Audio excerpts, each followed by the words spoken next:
Hello, and welcome to Greet the Week. I'm Mona Duncan, and our program is about living in the now, and then also looking at how things that we have already been through um, might be some good suggestions that you could, maybe want to pick up on.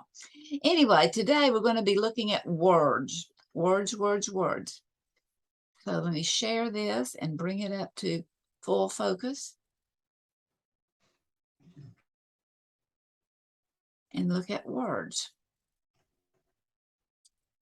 and the power of words. So it's kind of look at the etymology of words and how they expand and how they change and how they influence our perception, the way we see things. Those words have a lot to do with it going on in our mind and so forth. And it's looking at the fact that information or everything that we receive, one of the axioms of Dr. Glasser's choice theory is that it's all information, whether we are giving it or whether we are receiving it. So I just have some thoughts here on receiving information or giving it. That first of all, we have the power within us to give permission to use our own voice. We also can give permission for us to hear what others have to say. So a thesaurus, I'm sure you're familiar with that. In a thesaurus, it will give you a list of words. You can look them up. That will give you, it's just a list of other words that tells you what that one word means. And sometimes in adding, in looking at a word like maybe clock may have a different connotation when you look at the fact that it's a timepiece, or you may look at it even differently when you look at it as in running out of time. But anyway, in that, looking at the thesaurus that's on the computer that I have, I looked up the word word, W-O-R-D, and I found that it gave 62 different definitions. Now that's a lot of definitions for one little word. So sometimes we think about words, we don't give a lot of thought to them. Like, well, it's just one of those common sense things. Everybody uses words. But it's more than just common sense, because the words we use can affect our senses. And I find it very interesting that our senses, which is the five basics, what we see, hear, taste, touch, those senses, we have a tendency to really believe them, to give a lot of validity to those senses. And maybe it's not so much so whenever we have, or just the accepting of whatever is what the senses say, maybe the unawakened heart. But as we can really begin to wake up to what's going on now, and it's realizing that everything is all information. And so whether that information is dripping with honey, oh, yeah, you're just really trying to sell something big or trying to be sold something big, or whether it is coming at very harsh, very demanding, it's all information. And then also whether it is fact or whether it is fiction, whether it's actually true or whether it just sounds true. Sounds too good to be true. Well, many times that's a reality. That's a fact. It really is. It's all information. It's information from the speaker's point of view, and it becomes information from the hearer's point of view. So I just think of the abundance of words that we have in this world. And all of them, at least in the English language, all of those words are produced from a measly 26 letters. I mean, that's pretty mind-boggling, which also helps me to see how we can be so creative in the words we use and in the actions we take. So Lynn Twist wrote a book called The Soul of Money, and in it she talked about all the scarcities in life and the myth of scarcity, the myth of saying, believing there's not enough. And yet there's definitely enough words to express every emotion, every feeling, every idea. If we just think about it enough, there's definitely enough words. The myth. That's one of those words I wanted to focus in on, is myth. Well, my dictionary, my Merriam-Webster dictionary that's on the computer, I ask it for the definition of myth, and this is what it says. Myth is traditional stories of alleged historical events that serves to unfold the worldview of a people or to explain a practice, belief, or a natural phenomenon. And so I like to think about that. And so I realized, going back to those words and the thesaurus and so forth, a synonym for myth is fact. Think about that. A synonym for myth is fact. But yet the definition of myth is traditional storage of alleged historical events that serves to unfold our worldview or to explain a practice, a belief, or a natural phenomenon. So I like to think of the story of the ugly duckling. Now, the story of the ugly duckling is that this little creature was born out of an egg, appeared out of an egg, and that it was ugly. And it was, it was not graceful, just, But eventually, this odd character that was unlovable became beautiful and became graceful. And although that is just a story, you know what? I find such grace in that. I find such wisdom in that. I find such warmth to the soul that even though out of those ugly things can be turned into something that's beautiful and productive and is lovable. So I have here, if you can see my little bookends. I like to look at almost everything from a bookend point of view. That here's the words we use, and here's the pictures that we have in our head, or the things that we're trying to put into pictures so that we can understand them. But yet they're all on the same spectrum.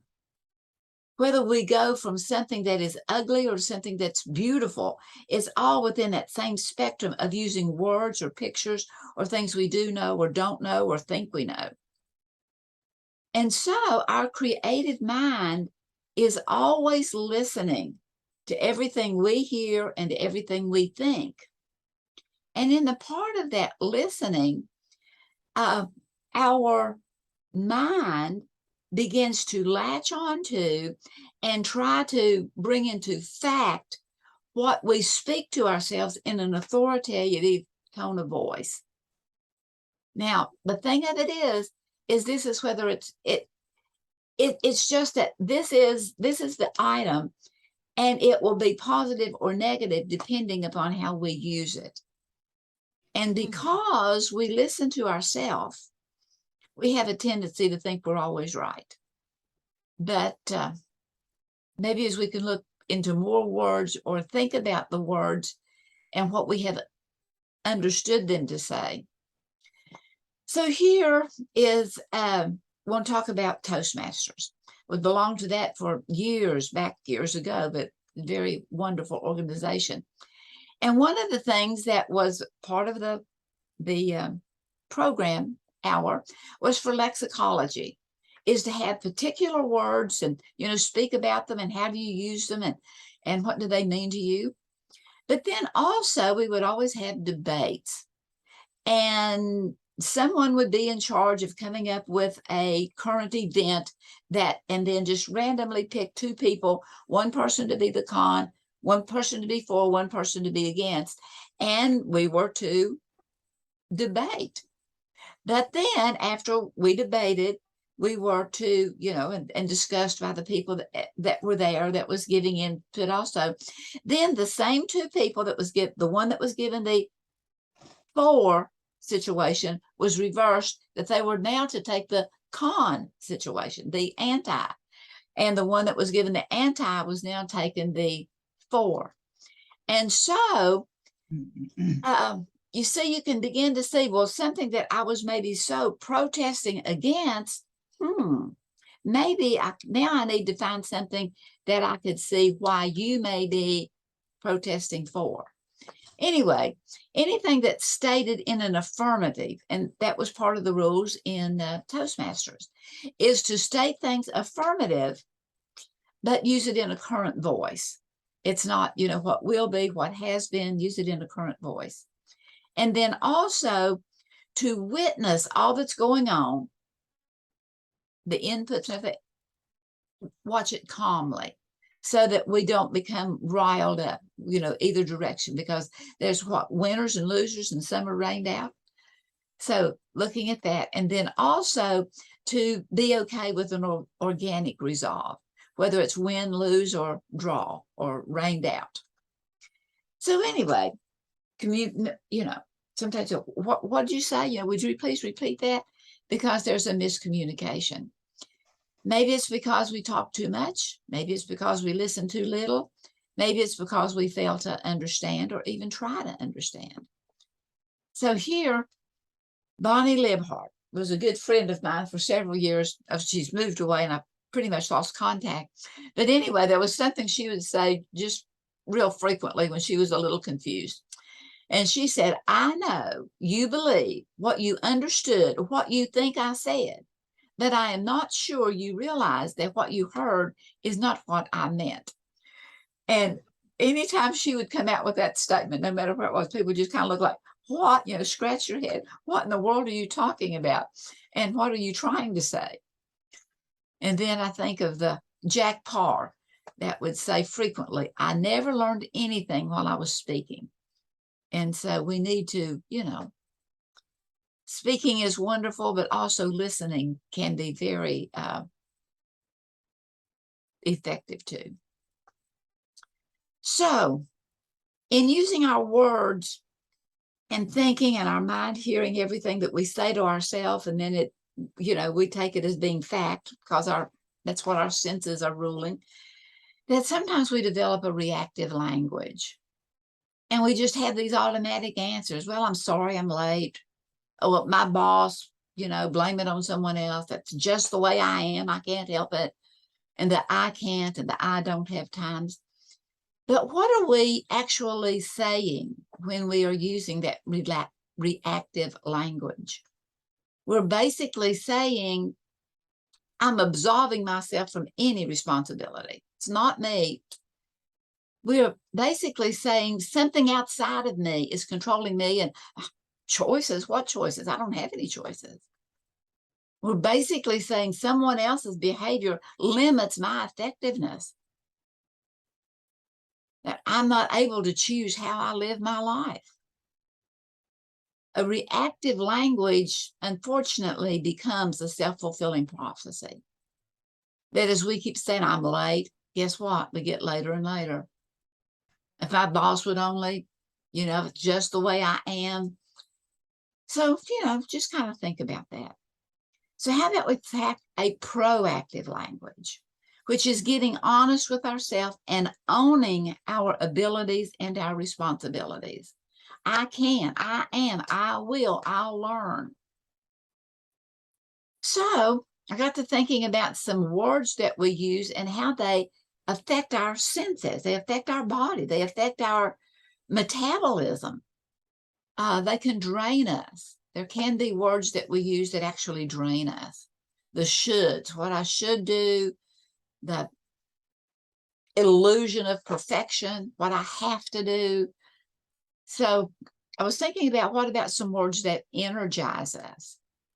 So maybe we could turn that should into, well, I could. Even if you're sitting there dreading that task, instead of saying, oh, I should get up and do that, if you say, well, I could, if you begin to even think, I can, I'm willing to, well, what about trying to be perfect? Well, we're all flawed and fabulous individuals. So maybe if we could just do our best, just go for excellence, the best we can do under those particular circumstances, knowing there's always more to learn. Taking the have to, making it into a choice. Instead of being reactive, make it proactive. I'm choosing to. Instead of looking at losing, as in losing weight or losing the debt by paying down expenses, as we can begin to look at releasing the anxiety, and begin to look at moving past the slur that someone gave, or maybe even thinking about the possibility of even forgiving or overlooking. Now, what about that job? Oh, it's my job, and I've got to do this and got to do that. So you can begin to look at it as a calling. It's a career. And you see it has that car there? It's what takes us through life. It's our livelihood. And it's energizing. It's giving us mobility. We begin to think things are hard. And you know what? It's just that thought. It's hard. And when we think something is hard, this is so difficult, what happens is our body begins to shut down. And just looking at it as saying, well, it's not easy. Well, this is not easy. And what's happening is your brain is going for things that you've done before that was not easy, but then it becomes a challenge to do it instead of being so extremely difficult. And then diet, that can be a draining word just from, whether if we can begin to think of it as nourishment or health and healing. So words create. Words create. There is a commercial on TV from DuckDuckGo, and DuckDuckGo does not record people that do searches. Anyway, and here, what it is, the commercial is people are looking at search engines, trying to find out answers to something, and there's like a ghosty type person going around and looking over their shoulders, and it's singing to them that every step you take and every move you make, I'm watching. Well, that's what our psychic does, but it also is what a lot of so here, the same is true for our creative mind. Every thought we think and every word we say, our creative mind is watching us and is giving us energy for creation. Now I'm going to stop right there. That energy for creation is either for positive or for negative. Every perception reveals our individual creation of the world in which we live.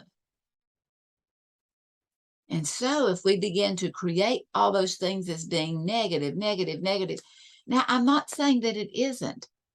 I'm saying that if we can raise our sights a little bit and see what needs to be done, our creative mind listens in on every conversation. And the creative mind has no filter. It may give you the thought to slap somebody upside the head as much as to choose to overlook their negative comments. So what are your creations? What is your legacy? And realize that although there's this large spectrum and there's so many things involved in any one thing, that it's all in our words, the words that we use. So I thank you for being here. Think you can do it? Well, I think you can. And so I'm going to stop the recording and close the airways. And so those that are here live will chat together. Many blessings.